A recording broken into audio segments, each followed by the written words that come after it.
And welcome back, ladies and gentlemen, with me, Biki, with the Untitled Game Show, with another top 50 list for you guys this week, provided because of Patreon. If you guys are a supporter there, thank you very much. And if you guys haven't supported yet, go over there to get early access to my videos and exclusive behind the scenes content, podcasts, and much more.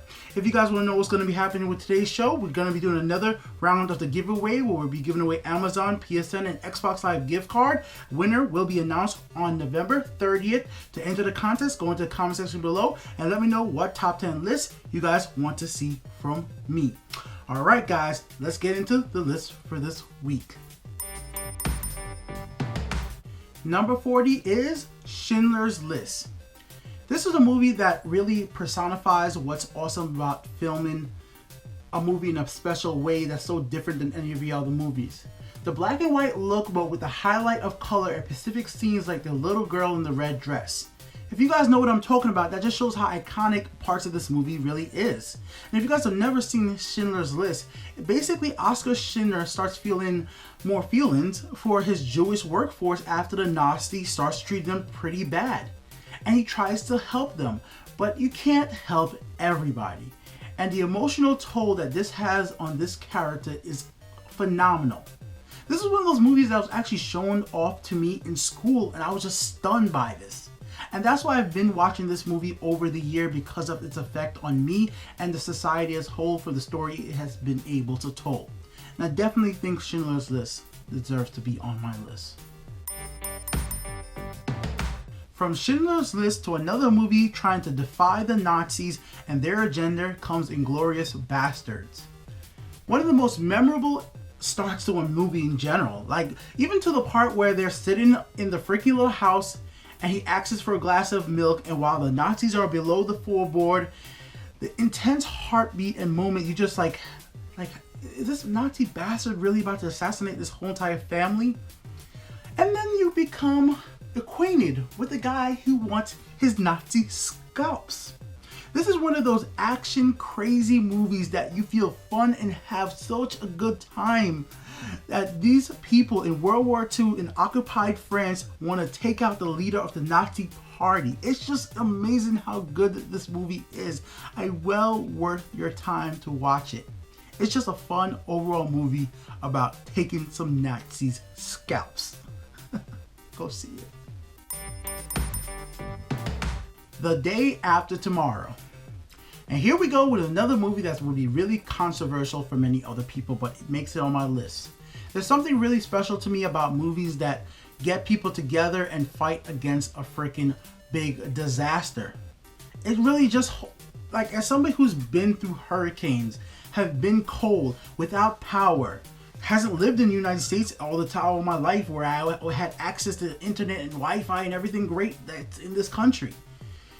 When people get together and try to fight for what's human to us, survival, is absolutely amazing. This guy gets separated from his son, and he tries as hard as he possibly can to reach his son and make sure that he's safe during this flood, during this big old disaster. And just that emotional attachment between the father and son really compelled me to love this movie, along of course with seeing buildings blown up and destroyed. I mean, it does look visually cool as well, so I can't admit that's not part of it as well. But the emotions in this movie, the friend helping out the father, all those situations makes me have this movie on my list. Coming in next up is Die Hard 1.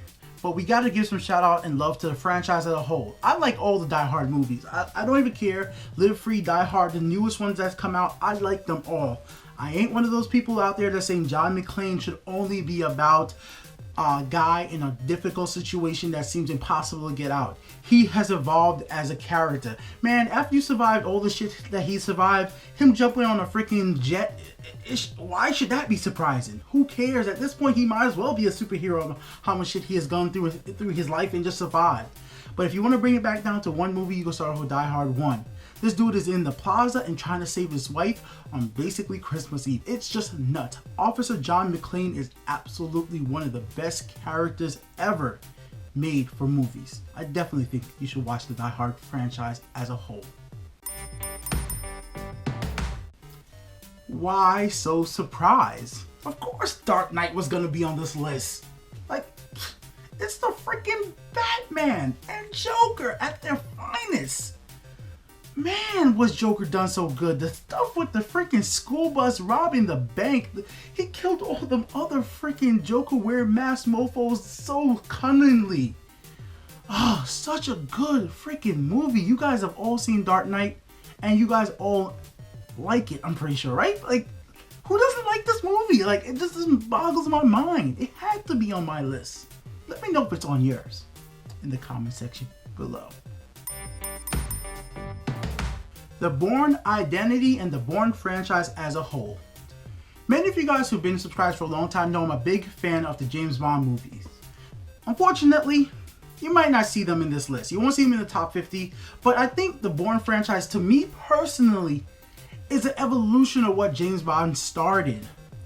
I love Jason Bourne as a character. His whole entire start about losing his memory, slowly getting back, trying to connect back to society, and just being so damn good and efficient at what he does.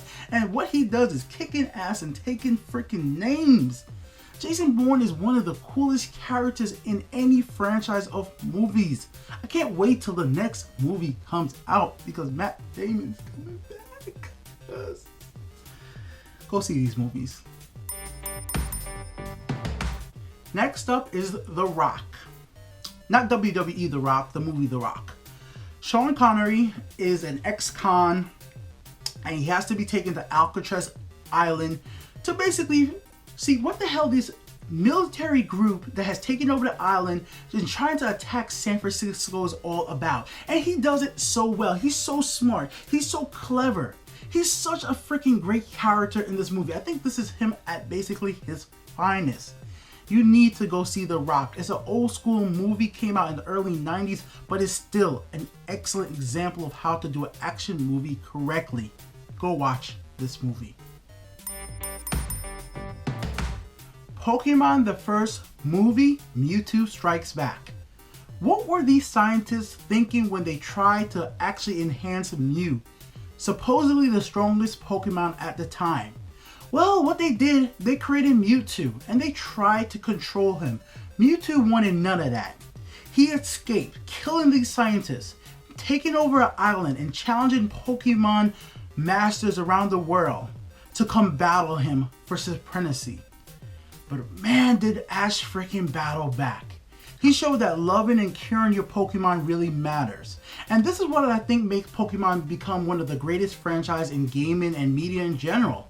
Because it's not just about capturing a Pokemon, it's about caring about these creatures.